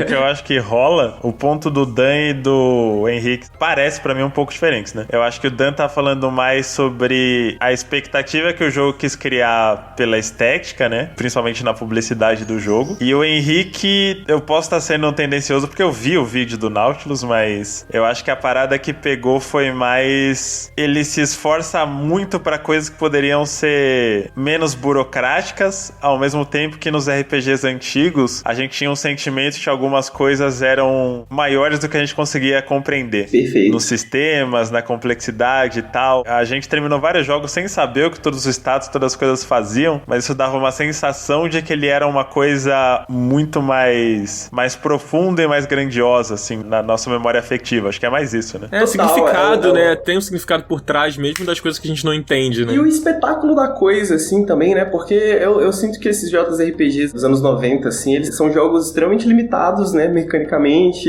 e materialmente falando, né? Era outra época de videogames. Mas, ao mesmo tempo, eles têm essa sensação, né? De ser um mundo maior do que você imagina, né? Uma coisa meio mágica, meio arcana. E eu achei engraçado que muita gente, muitos reviews, depois que eu postei o meu, eu vi comentando sobre essa questão da magia, né? E tipo, faltou a magia. Tem uma coisa que não captura a magia desses JRPGs desde os anos 90. E eu sinto que tá aí, sacou? Tipo, essa questão da magia tá aí no sentido de ele é um jogo que se esforça pra que você decifre ele, sacou? Tipo, ele é um jogo fácil de você decifrar. E, tipo, quando a gente fala que xadrez é um jogo resolvido, sabe? Que, tipo, basicamente todas as situações do xadrez, elas já são previstas, você só precisa meio que memorizar a parada e etc, né? E reconhecer essas situações e etc. Porque as situações do xadrez, elas são, né, limitadas pelo tabuleiro e tudo mais. E eu sinto que os sistemas do Sea of Stars pegam muito nessa ideia, assim, de ser um jogo que é fácil de decifrar. Você decifra como funciona o jogo e aí, a partir daí, ele se torna essa coisa de ficar bastante repetitiva, né? E faltar um pouco esse mistério, assim, né? Ô, Henrique, uma coisa que eu sinto também é o mistério não apenas dos números, ou falando de forma bem prática do sistema, assim. O mundo dele mesmo, eu acho lindíssimo o jogo, cara. É um pixel art muito bonito. A trilha sonora é foda. Adoro a trilha sonora, adoro mesmo. De ponta a ponta. Ao mesmo tempo, quando você vai pro minimapa, esse é o momento mais nostálgico do jogo pra mim. Quando você sai de uma área e vai pra outra, e você vai pra aquela espécie de overworld, assim, que é meio Chrono Trigger, né? Meio Dragon Quest. O primeiro barco ninguém nunca esquece, né? Porra, é muito maneiro. É bem Dragon Quest, os primeiros, assim, aquela vibe ali, né? Ou Final Fantasy também, os primeiros, né? Tem essa mesma pegada, assim. Mas é muito bonito, mas ao mesmo tempo me intriga muito pouco. É como se, tipo, eu tenho a sensação de que, sei lá, quando eu joguei os primeiros Dragon Quests, assim, tipo, o que o jogo tá me mostrando é um pedaço desse mundo. O resto desse mundo eu preciso imaginar. O resto desse mundo eu preciso desenhar na minha mente, tipo, o que tem por trás de tudo isso, sabe? Como se as histórias contadas fossem uma coisa pra alimentar a minha imaginação. Claro, muito isso é também por conta da limitação que você comentou. No Sea of Stars, esse elemento de, tipo, você vai imaginar, não existe. Porque ele joga pra você. Isso é bom, de um lado. Tipo assim, uma história que um personagem te conta, você vai acabar vendo, tipo um gigante que foi falado, você vai acabar vendo. Mas o imaginário, ele fica muito pouco trabalhado porque o jogo te entrega as coisas. Ah, mas isso é ruim? Não. É legal. Mas ao mesmo tempo eu sinto falta do imaginário que existe em torno do RPG japonês clássico e que eu acho que não tá aqui. Ele sobra pouquíssimo espaço pra você imaginar coisas, né? De tipo... E eu acho que é nesse sentido que eu digo sobre decifrar o jogo também, porque é isso, né? Tipo, quando você começa a explorar, todas as ilhas, elas são ilhas que você vai visitar e você vai visitar elas numa certa ordem específica. Se você não visitar nessa ordem, você não vai achar nada. E todas as ilhas que não fazem parte da quest principal, fica claro, assim, imediatamente na hora que você chega na ilha que, pô, você vai descobrir esse segredo mais tarde, ou que se você procurar, você vai encontrar eventualmente. Não tem nenhum espaço, assim, de tipo, pô, um lugar que, eu não quero dizer que não serve pra nada, né, mas um lugar que existe pra construção de significado no mundo, assim, né, e, tipo, todos os lugares existem pra preencher, pra resolver um problema específico que o jogo tem, pra seguir um caminho específico que o jogo quer, tipo, nada existe por acaso, assim, digamos assim, né, e por isso que eu digo que é meio científico, assim, né, parece um mundo feito em laboratório, assim, parece um jogo muito feito em laboratório, assim, tipo, a vibe que passa muitas vezes é de um artificialismo, de certa forma, tá ligado? De, tipo, esse mundo é um pouquinho artificial demais, essa história é um pouquinho artificial demais, esse combate é um pouquinho artificial demais, saca? E por isso que ele me parece essa interpretação, eu não quero dizer uma interpretação muito ocidental, porque eu acho que a gente tem outras interpretações, mas eu sinto que essa interpretação de uma filosofia ocidental específica sobre videogames, né? Quando a gente fala sobre Vlambeer, né? E as famosas palestras sobre o suco, né? Sobre a arte do tremer a tela e etc, né? A gente tem esses conceitos, essas ideias axiomáticas de game design no ocidente, de tipo, pô, como que a gente cria essa interação, como cada botão é útil, interessante, importante, divertido, e eu sinto que é ótimas ideias, né? Eu acho que a gente tem que pensar mesmo nessa fricção, nessas coisas assim, mas eu acho que a gente não pode se perder muito nessas ideias, né? Porque, como diz o Bennett Foddy do Getting Over It, né? Ele diz que um jogo que não tem fricção é um software, né? E eu sinto que é meio que isso, assim, o Sea of Stars às vezes parece ser um jogo muito focado na user experience, né? De tipo, como você faria, assim, tipo, por um jogo delineado mecanicamente, perfeitamente, assim, porque a gente tem essas ideias e etc, mas sobra pouco espaço pra você, sei lá, mano, tipo, pra significado mesmo, assim. E por que a gente tá fazendo isso? Por que esse sistema é legal? Por que esse mundo, as pessoas devem se importar com esse mundo? Eu acho a história, por exemplo, né, que deveria carregar um pouco o jogo, assim, eu acho a história meio mais ou menos, assim, tem várias coisas que acontecem na história que eu não consigo encontrar justificativa, tipo, a não ser mover a história, tá ligado? De, tipo, essa virada no roteiro, ela existe porque precisava ter uma virada no roteiro, mas ela não faz muito sentido, sabe? Eu acho que existe uma certa inocência nessas viradas, assim. Exato. Que pode ser visto como uma coisa meio vazia ou meio pobre, mas ao mesmo tempo eu gosto. Não acho incrível, não acho fantástico, não é uma coisa que vai me marcar pra sempre. Não é, sei lá, a história do Frog, do Chrono Trigger lá, da espada, do mestre dele, o caralho que a gente nunca vai esquecer, mas é um negócio que é legal pra mim, sabe? Tipo, essa inocência, de certa forma, me ajuda a resgatar alguma coisa dentro de mim, assim, sabe? Enquanto o desenho de mundo, alguns personagens, algumas coisas não são tão memoráveis quanto eu gostaria que fossem, sabe? Sabe, eu acho que quando eles querem que o negócio seja muito memorável, eles não conseguem.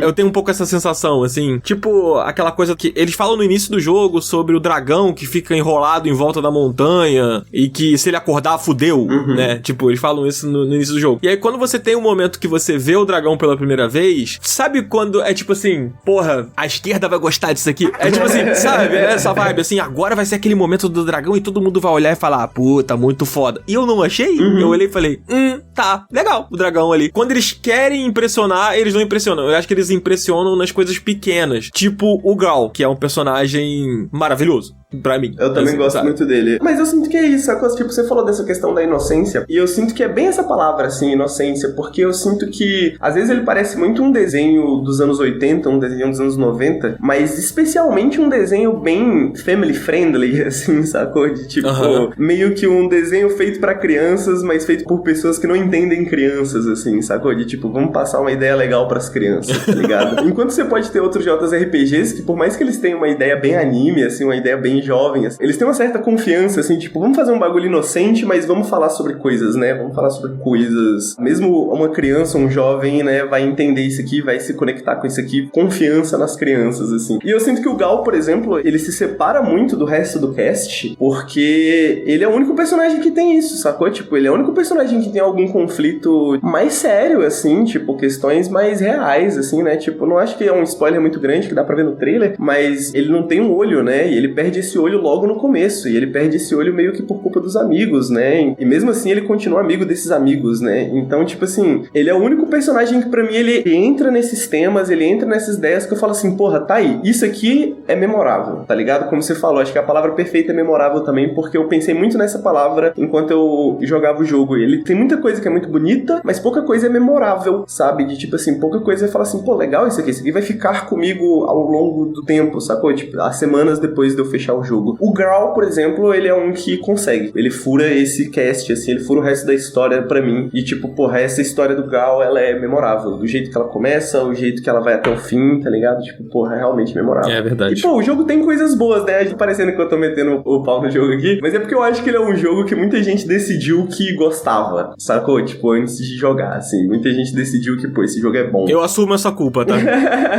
E muita gente presumiu isso, e eu acho que ele é um jogo bom, mas eu acho que ele é um dos jogos mais interessantes em termos de crítica, porque eu não acho que ele é um jogo que ele é automaticamente bom, tá ligado? Às vezes é muito difícil falar de um jogo que é muito bom, mas agora falar de um jogo que tem acertos e tem erros, eu acho que esse é o jogo mais interessante, né? Porque eu acho que esse jogo mostra pra gente, tipo assim, mano, ok, por que algumas pessoas gostam tanto, né? Tipo, algumas pessoas citaram que muitas das coisas que eu reclamei no review são coisas que elas vão gostar, provavelmente, ou coisas que elas gostaram, e eu falei, pô, é sobre, né, mano? Tipo, é sobre isso, sacou? Tipo, eu particularmente não gosto dessa interpretação de um JRPG. Eu não queria que esse fosse o caminho, assim, sacou? Tipo, que as pessoas olhassem o sucesso de Sea of Stars e falassem, porra, tá aí uma forma da gente fazer um jogo inspirado no JRPG dos anos 90, em 2023, em 2024, porque eu não gosto muito da maneira que ele interpreta essas ideias, tá ligado? Ao mesmo tempo, eu concordo que muita gente vai gostar, sacou? Tipo, acho que o fã de The Messenger, que gosta de um jogo de ação e pá, e tá interessado no mundo, vai gostar bastante do Sea of Stars, tá ligado? Eu acho perigoso o cara que vai comprar o jogo esperando reviver Chrono Trigger, sabe? Se você é muito fã de Chrono Trigger, tipo, você pode gostar, mas você não vai gostar pelas mesmas razões, com certeza não, tá ligado? Ele tem uma coisa meio palatável ali, que tipo, te dá um carinho, um conforto, muito pelo visual, pela trilha, ele tem uma vibe que lembra esses jogos e tal, mas se você parar pra interpretar tudo o que ele faz, você entende que ele não é o Chrono Trigger, sabe? Ele não é um sucessor espiritual do Chrono Trigger, entendeu? Eu não sei até que ponto ele tenta, de verdade, ser, sabe? Eu li muitas entrevistas com o Dev, né, e ele fala sobre as inspirações do Chrono Trigger e tem coisas que são claras, né, tipo assim, tem coisas que são referências, assim, diretas a Chrono Trigger pra você olhar e falar, pô, isso aqui igual no Chrono Trigger, só que com um twistzinho, né, uma ideiazinha diferente. E eu gosto disso, assim, sacou? Mas eles claramente falam de, tipo, que eles queriam fazer algo diferente, que a vibe deles é pegar esses gêneros, né, antigos e fazer a parada deles da forma deles, né. E eu respeito essa ambição, tá ligado? Eu respeito essa ambição, mas com certeza, tipo assim, a maneira que eles fazem isso não me agrada particularmente, muito, né? Eu gosto do jogo, gostei das horas que eu passei com o jogo, mas não é um jogo que eu falo, porra, o melhor jogo do ano. Acho que não é nem necessariamente melhor que Chained Echoes em termos de JRPG, assim, de jogos inspirados assim. Infelizmente eu não joguei o É fantástico, recomendo demais. Tá nas minhas pendências. Apesar disso, eu acho que ele é um bom jogo, que ele tem ideias, que ele é um jogo interessante de se jogar, um jogo interessante de se analisar. Só não é, tipo, porra, talvez o que as pessoas queriam ou imaginavam que ele seria, né? Tipo, porra, o jogo que vai reviver os JRPGs, assim. Cara, né? eu queria só fazer um comentário aqui que o Ananias, que é um ouvinte do Up aí, que, porra, tá aí sempre comentando e tal, inclusive um abraço pra ele, ele me fez uma pergunta no Twitter, que ele falou assim, cara, qual a sua opinião de um remake de Pokémon Red and Blue feito pela Sabotage no estilo Sea of Stars? Minha resposta é, não quero.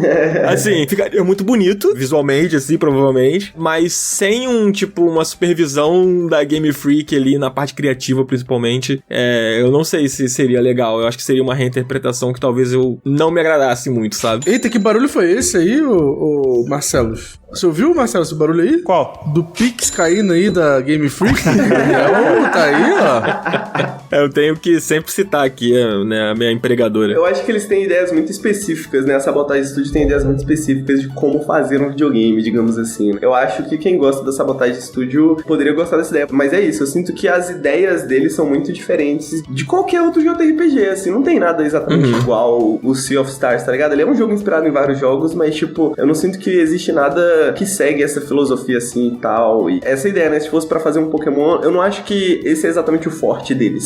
E eu acho que Sea of Stars é um jogo inteligente no sentido de focar no forte deles. E eu acho que o forte deles não é, e eles sabem disso, não é necessariamente fazer um JRPG, tá ligado? É fazer um jogo bonito, agradável, gostosinho de jogar, divertido, engajante. Não, RPG. Mas não é RPG, Dito isso, você recomenda Sea of Stars? Cara... Dito tudo isso... Eu recomendo pra um tipo particular de pessoa, eu recomendo não ir com muitas expectativas, eu recomendo jogar o jogo até o final, porque eu acho que ele tem coisas interessantes, eu acho que tem muita gente que vai dropar no começo, porque ele pode ser um pouco chato, assim. Duas perspectivas, né? O começo ele é divertido, mas ao mesmo tempo, tipo, as melhores coisinhas dele, tipo a história do Grawl, elas se desenvolvem mais pro final, né? E eu acho que eu recomendo ele pra quem gosta de JRPG, pelo menos pra comparar, né? Porque eu acho que ele é um jogo interessante pra mostrar por que a gente gosta de JRPG, né? Por que as pessoas gostam de JRPG, né? E ele faz um contraste interessante com outros jogos do gênero, com o Chained Echoes da vida, né? Eu diria que o ano tá muito cheio. Tem jogos, com certeza, jogos, assim, prioritários, se eu fosse colocar na minha lista, né? Se eu não tivesse jogado e tal. Mas eu acho que ele é um bom jogo, mano. Eu acho que ele é um bom jogo. Apesar de falar mal, mas eu sou hater, tá? Cara, eu gostei do jogo. Tô achando uma experiência legal. Como eu falei, ele faz um carinho na gente em vários pontos, assim, muito pelas referências, muito pelo charme que o jogo tem, o charme próprio que o jogo tem. Mas eu acho que é o que eu falei. Vá com cuidado se a sua expectativa é encontrar certas coisas que, tipo, sei lá, que você encontrou na sua vida no passado e que você sente falta.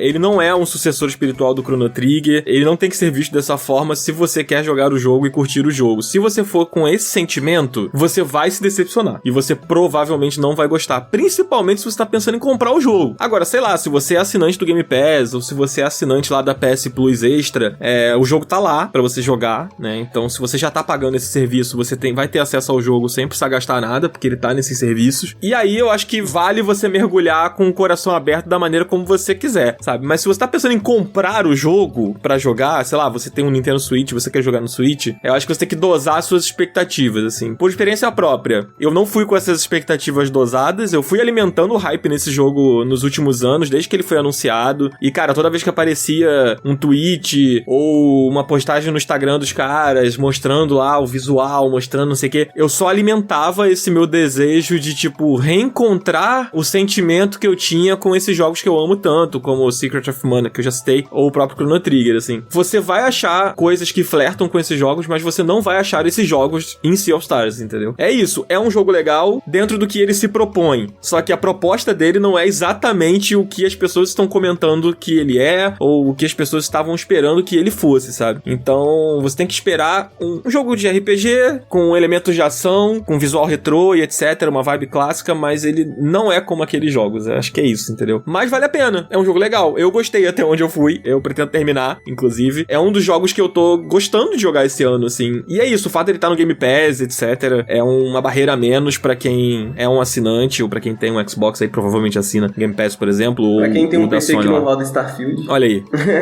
Cara, tô achando muito engraçado que a gente fez uma pauta com Starfield, Sea of Stars e Armored Core 6. A gente tem a primeira franquia nova da Bethesda em 25 anos. A gente tem o primeiro jogo da From Software depois de Elden Ring. E um desses 3 jogos foi prejudicado pelas expectativas que criou. E não é nenhum desses 2. É verdade, é verdade. Mas é isso, acho que esse foi Sea of Stars. Então vamos falar de Armored Core, vamos falar sobre o Fires of... É Rubicon? É. Rubicon. Ok, o Marcelo já introduziu aí, né, que é a nova entrada, como dizem os gringos, de Armored Core, essa franquia clássica da From Software, mas além disso, do que se trata, cara? O que é esse jogo de robô maluco aí? Cara, em resumo do resumo, Armored Core é uma série de robô gigante onde você gerencia recursos pra montar robô, não apenas da maneira que você quer, como da maneira que você precisa, porque é um jogo da From Software, então ele é bem desafiador em entender as nuances e as possibilidades para cada desafio. É aquele tipo de jogo... Quando a gente começou a jogar Demon's Souls, Dark Souls, a gente, cara, isso é impossível. E a gente começou a entender como o combate, as mecânicas, os status e as classes funcionavam e falavam, pô, não precisa ser tão difícil quanto parece. Sabe esse sentimento? Eu acho que Armored Core tem muito isso, e isso é a série Armored Core no geral, né? O 6, o Fires of Rubicon, ele tá numa posição muito específica porque acho que quando o 5 saiu, ele não teve tanto holofote, se não me engano ele saiu perto de Dark Souls 2, não lembro se antes ou depois, mas foi ali em 2013, ficou meio que num limbo de lançamento de Dark Souls, não recebeu o mesmo esforço de publicidade, né, não teve o hype que recebeu o 6, e a From tá em outro momento, né, nos últimos 10 anos, ela foi de a empresa que faz uns jogos medieval difícil lá pro centro da indústria, pensou hype, pensou From Software hoje em dia, é tudo menos nichado, principalmente depois de Elden Ring. O hype pro Elden Ring entrega muito isso, né? Porque eu lembro do Elden Ring ganhar anos seguidos como o jogo mais aguardado do Game Awards. Ele foi anunciado um ano, e aí foram 2 anos dele vencendo como o jogo mais aguardado, lembrando que a gente tava esperando o Zelda, por exemplo, né? Sim. Que era um jogo super aguardado. Os fãs mais antigos da From gostam de falar essa coisa meio elitista de somos nicho, mas não é, já era. Já foi, aceitem, é legal que o que vocês gostam faz sucesso, mas a From agora é tudo menos nichada, então a Armored Core nunca teve tanta atenção. A série começou, se não me engano, em 97, ainda no primeiro PlayStation, né, no PlayStation 1, e nunca antes um jogo de Armored Core foi lançado com tantos olhares sobre ele, porque depois de Elden Ring veio a pergunta, né, o que a From vai fazer agora, além da DLC de Elden Ring? E pro novo fã, pro novo público, a galera de Dark Souls, Bloodborne e Elden Ring, muita gente pode ter pensado que era um Souls de robô. Acho que essa é uma pergunta que muita gente se faz, na verdade, né? Porque muita gente conheceu a From Software com Dark Souls e tal. É, exatamente. A resposta é não. Mas isso é muito bom. Estruturalmente, ele parece um jogo até mais arcade, uma vibe mais, não diria antiga, mas ele tem alguma coisa nele, esteticamente falando, que lembra um jogo de Play 2, aquela coisa de você escolher a fase, cumprir a missão e acabou. Não tem nada que sequer remeta a mundo aberto ou a um RPG nesse sentido. Você monta o seu robô, você parte para uma missão, você completa essa missão, algumas dessas missões duram 5 minutos e você volta pra garagem. É basicamente isso. Então, quem entrar com essa expectativa de eu vou ser jogado nesse planeta com o meu robô e vou explorar livremente como acontece, sei lá, num mundo de Elden Ring, que eu esqueci o nome, mas vocês entenderam a ideia, né? Essa coisa desse RPGzão de mundo aberto, onde você é jogado e olha pra um ponto no horizonte, vai pra lá, descobre um robô gigantesco, não é bem isso. Mas isso nem de longe é ruim, porque a experiência ela é muito objetiva, você monta o seu robô pra você cumprir um desafio e você já é jogado direto nesse desafio pra ver se o jeito que você organizou as peças e o jeito que você pensou a abordagem da coisa faz sentido. Uma coisa que eu não posso dizer que me incomodou, mas que me bateu um pouco foi esse estilo de design muito característico de PlayStation 2, PlayStation 3 e tal, que eu fiquei meio...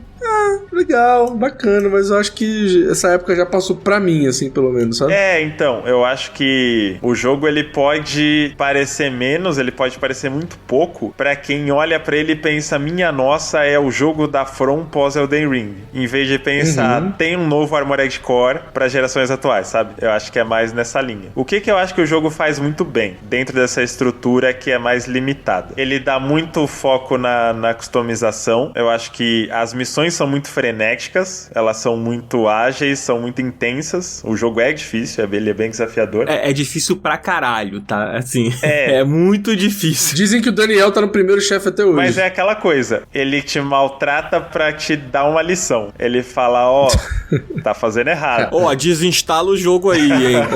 Vai jogar outra coisa. Ele fala, tem jeitos melhores de você fazer o que você tá fazendo. Quando eu entendi o que era pra fazer no primeiro chefe, eu matei na segunda tentativa. Mas, voltando, o que o jogo faz bem pra mim, onde eu acho que ele me ganhou. O sistema de combate é muito bom. Você precisa realmente gerenciar recursos de uma maneira muito ágil. Se eu tiver que falar qual é o melhor legado dessa era Dark Souls, Elden Ring da From pra Armored Core 6 os golpes, os chefes, principalmente os maiores, mas os pequenos também, eles telegrafam muito o tipo de golpe que eles vão dar pra você ir assimilando os padrões. E agora o jogo tem mira automática, que é uma coisa que nunca teve em Armored Core. Então, acho que puxou algumas coisas do sistema de combate dos jogos recentes da From pra melhor. Essa coisa do ritmo, do padrão, da estratégia, mas ele ainda tem muita coisa de quase jogo de navinha, shoot'em up, sabe? Às vezes lembra até um Bullet Hell, de você tá posicionando o seu robô, mas poderia ser uma nave de Star Fox ou o que quer que seja, em relação aos tiros, procurando brechas. Esse combate mais arcade me pega. Eu sei que não é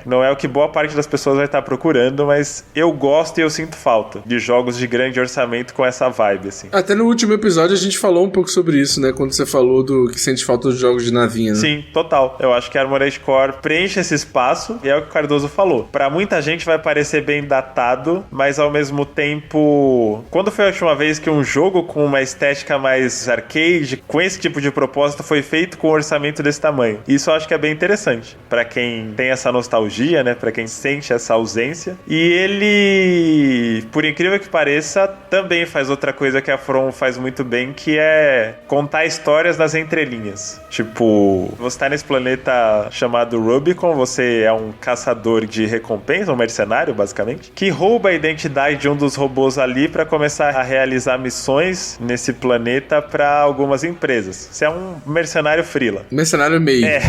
PJ. Eu esqueci o nome. Tem uma substância, não sei se é um minério, se é um combustível. O coral. Coral, isso. Que quando foi descoberta, a galera achava que seria a grande revolução tecnológica, né? A gente tá falando aí de um futuro bem avançado, de exploração intergaláctica e tal, mas o coral seria um salto além na exploração do espaço, do universo e tudo. Só que deu uma merda que incendiou a porra toda e o planeta ficou em ruínas. Muito tempo se passou e agora ele tá habitável de novo e é possível voltar a ter contato com esse Coro e a explorar isso. Só que esse planeta também tem outras facções, outros habitantes já ali. Sem dar muito spoiler, fica bem claro, com pouco tempo de jogo, fica bem claro que as pessoas que estão te contratando e as missões que você está fazendo não são exatamente as coisas mais legais do mundo. Ele vai criando alguns dilemas morais, muita coisa sem nem você precisar ver cutscene ou ver diálogos longos. Às vezes, se você presta atenção no que está sendo dito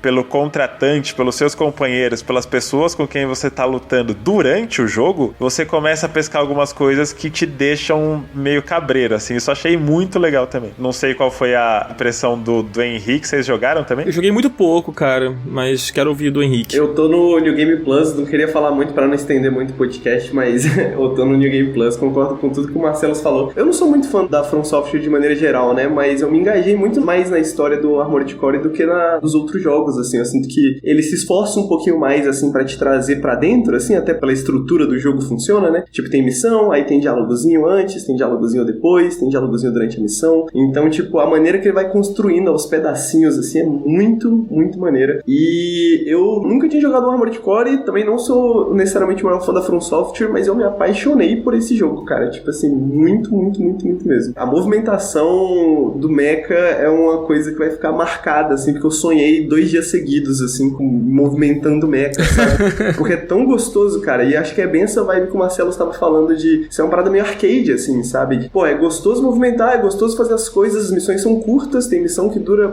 2 minutos. A maioria não dura mais do que 5 ou 7, sabe? Depende da tua skill, né, um pouco, né? Porque tem umas tem umas que são bem difíceis.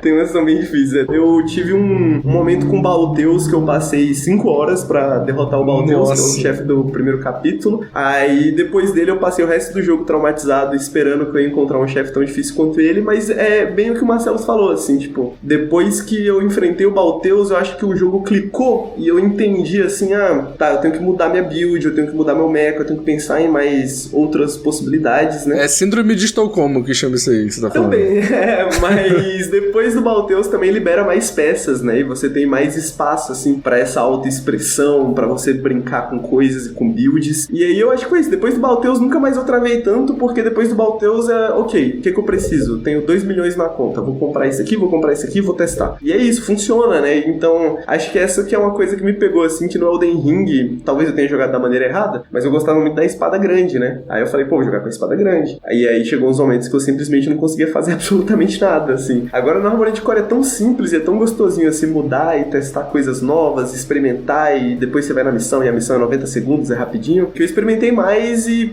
é isso. O chefe tava muito difícil, mudava a build, colocava uma build roubada, ganhava do chefe, derretia ele rapidão, pá. Agora que eu tô mais experiente, nunca mais tive essa dificuldade também, então o jogo te ensina muito, né? Te ensina bastante. Cara, uma coisa que acho que me afastou um pouco do jogo, ou que me impediu de gostar, é que, tipo, a movimentação do mecha é muito maneira mesmo. Pra quem tem algum fascínio por esse tipo de tema, né? Seja por causa de animes ou de jogos mesmo, é muito legal. Mas, uma coisa que eu não gosto é que eu não sinto que os meus ataques têm algum impacto, sabe? Tipo, eu tô atirando ali e tal, e eu não sinto o meu tiro dando um efeito no inimigo. É porque no começo suas armas são uma merda mesmo. Entendi. Isso muda com o tempo, assim? Com certeza. Tipo, eu tô no New Game Plus, eu tô com uma build de pistoleiro, assim. É tipo, uma bala, o cara explode, tá ligado? Tipo... Não, mas eu não tô nem falando de, tipo assim... Não é que, tipo assim, eu não sinto que eu não estou conseguindo matar o inimigo. É tipo assim, eu não sinto que os meus golpes são poderosos, sabe? Sabe a sensação de quando você dá uma espadada num personagem, você sente a espada batendo? Pá! Sabe? É o coice, né? Você não tá sentindo coice. Você não sentiu isso nem na espada? Porque eu acho que no começo, acho que a única arma que eu sentia isso era a espada. Eu não senti muito, cara. Pode crer. Mas é uma coisa talvez minha mesmo, assim. Eu não sinto, sei lá, o robô andando e o andar do robô causando um estrago, sabe? Assim, a física do jogo, a resposta física do meu personagem naquele mundo não me agrada. Eu sinto que eu tô ali e que eu tô patinando ali e que eu vou enfrentar inimigos e as lutas são estratégicas, são interessantes. O jogo é difícil, é desafiador pra caramba. Pra quem gosta disso, é muito interessante. Mas essa resposta, o quanto os meus atos afetam o mundo, eu sinto que é pouco, porque eu acho que a física não responde da maneira que eu acharia interessante, sabe? Porque afinal de contas eu sou um robô gigante e eu tô, tipo, num mundo dando tiros, explodindo coisas, e eu não sinto essa explosão, sabe? Esse coice que o Cardoso comentou, eu não sinto isso, assim. É que é muito ágil, né? É muito ágil, é bem ágil. Pode ser por isso, assim. Mas aí eu acho que é uma coisa minha, entendeu? Eu não tô dizendo que o jogo é uma merda, tipo, isso é mal feito, não é. Eu acho que, pra mim, eu tinha uma sensação de que, controlando um robô gigante, dando tiros com metralhadoras colossais em inimigos gigantes e tal, eu teria outra sensação, sabe? Comandando esse robô, e eu não tive essa sensação que eu imaginei, entendeu? Eu acho que ele me remete mais a uns jogos tipo uns bullet hell de navinha, onde a navinha também não tinha peso, era mais tipo o seu mouse voando na tela, assim. Eu acho que ele me lembra mais isso. Talvez seja uma das estéticas que ele tenha buscado. Pode ser. Eu acho que o lance que o Daniel tá falando é peso mesmo, falta peso no personagem. Eu sinto que ele é um jogo jogo bem rápido, mas eu fiz uma build bem pesada, né? Eu usava, tipo, 2 lança-granada, então, tipo, meu robô era meio pesadão, um tanque. Aí, tipo assim, mano, ele voa meio que devagar, só que ele tem muita vida, e quando você usa os lança-granada, tipo, você voa um pouquinho e explode os caras no chão, né? Talvez você não goste de qualquer jeito, mas eu sinto que ele tem também variações nesse sentido, sacou? Tipo,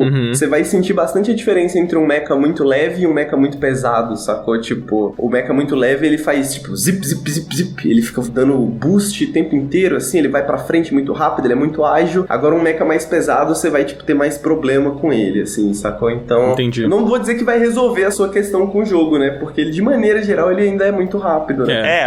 Pra concluir, eu quero colocar um ponto positivo que eu não falei e um ponto negativo. Ponto positivo é a customização. Vocês devem ter passado aí nas redes pelas versões de fãs de GameCube, né? mechas baseados em outras séries. Eu fiz o robô comunista, fala logo. Eu também fiz, mano. Eu fiz o robô do Brix. Ele tem Brix escrito do lado, assim. Eu quero fazer um do Kirby, né? Falta desenhar o rostinho, mas eu fiz um rosa. Primeiro porque eu achei que o jogo tava muito monocromático no começo, eu quis botar uma cor. Eu falei, pô, será que dá pra fazer um robô rosa? Eu fiquei brisando nisso. Eu também usei as cores mais boneco da Hasbro possível, assim, no começo. Nossa, demais. Então, a liberdade que você tem, não só na parte funcional, o que dá dano, como eu quero mudar minha movimentação, como eu quero o impulso do robô. Tem isso, e é muito rico, mas eles ainda adicionaram a parte cosmética que não tem nenhuma função prática, além de ser gostosinho de colocar sua cara no jogo. Eu acho que deu muito mais liberdade do que eu esperava nesse sentido. Esse é o ponto positivo. Não literalmente a sua cara, tá, gente? Será que não? Eu vou me desenhar e colocar.